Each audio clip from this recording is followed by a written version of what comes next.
Hi you guys, I'm doing a foundation routine video on how to get some full coverage, flawless skin foundation on top of your skin. If you want to know how I got this or achieved this foundation base, then just go ahead and keep on watching. Okay, so the first thing that I do to get like a flawless application for foundation is just to get my skin ready. So I've already washed and moisturized my face, and now I'm just going to go ahead and put some makeup on it. I like to wait a couple minutes after I put on my moisturizer just so it's like fully absorbed. I usually use 2 primers, and I always start with my Makeup Forever Skin Smoothing Primer just so that way it helps to fill in pores and it makes my foundation go on very smooth. I don't use too much of this because it is silicone based, so it can make me look a little bit oily, and I already have oily skin. I guess I should point that out there. I don't wear full face of makeup ever, really, but if I am doing a full face of makeup, then I usually like to have full coverage,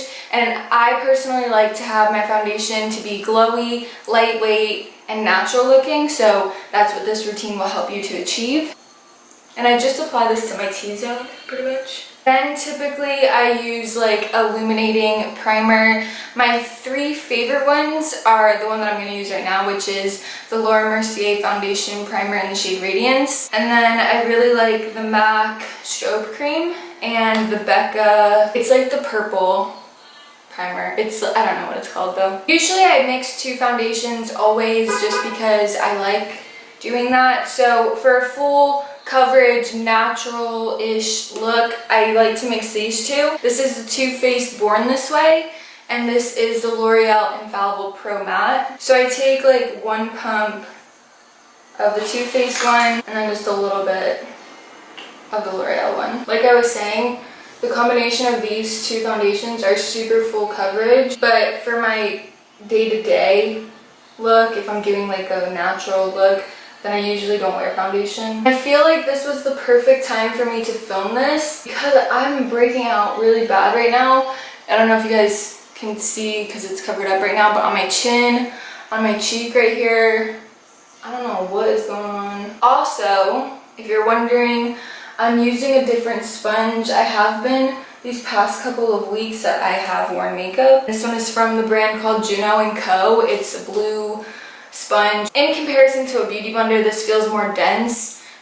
Even filled with water, I have it like filled with water a bit, and it feels more dense, so I don't feel like it absorbs as much of my product. I only do a light layer of my foundation, and if I need to, I'll build it up. I've really been liking this sponge also because it has like super fine microfiber hairs on it, so you could also use it as a brush, which is pretty cool. I use it sometimes with powder and even with powder highlight. Another really awesome thing is that this sponge is literally only $6, so it can pretty much meet everyone's price point compared to, like I said, a beauty blender, which is like $20. This one's way more affordable. Really quick, I'm going to move on to concealer after this plane passes. This is my Urban Decay Naked Skin Concealer in the shade Medium Neutral. Lately, whenever I use concealer under my eyes and stuff, I used to use a pretty bright one, but I haven't been using such bright highlighters or concealers or whatever. And now I'm going to spray the sponge again. This is wet with water already, but I'm going to just take a little bit of my Mario spray.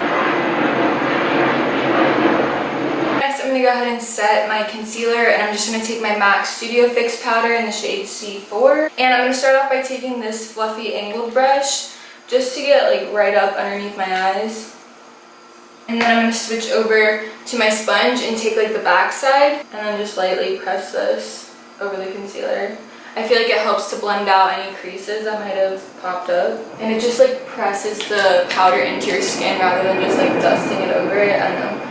I feel like it makes it look more smooth also. Typically, before I go in with powder, I would go in with like a liquid highlight or a cream highlight, but I forgot. So I'm just gonna go ahead and go over top of the powder with a liquid and cross my fingers. If you're watching this tutorial, don't do that though. Most of the time it doesn't work out. Do it before the powder.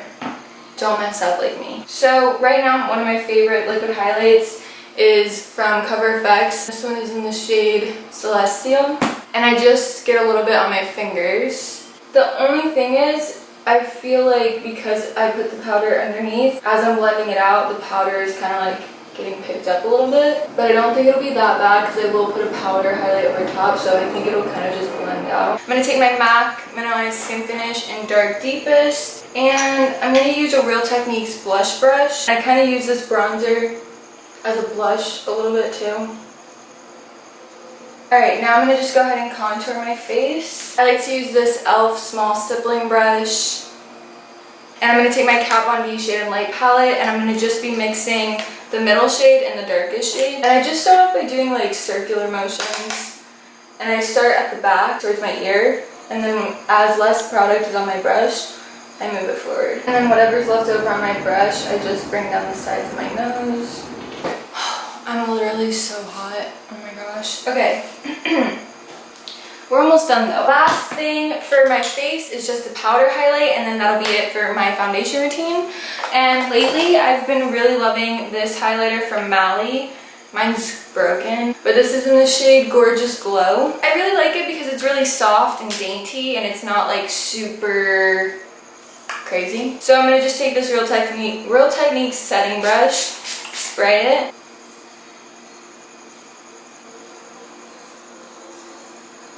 Okay, so like I said, that's the last step to my foundation routine. I'm going to go ahead and do my brows and finish up some eye makeup real quick, just so that way I can end this video and not look crazy, and also take a decent thumbnail photo and stuff like that. So yeah, give me a second. So that's going to be it for this video. Like I said, it's just a full coverage foundation routine. It lasts all day long for me. I don't have issues with the foundation separating or anything like that. Super stoked that I was able to try out these Juno & Co. sponges.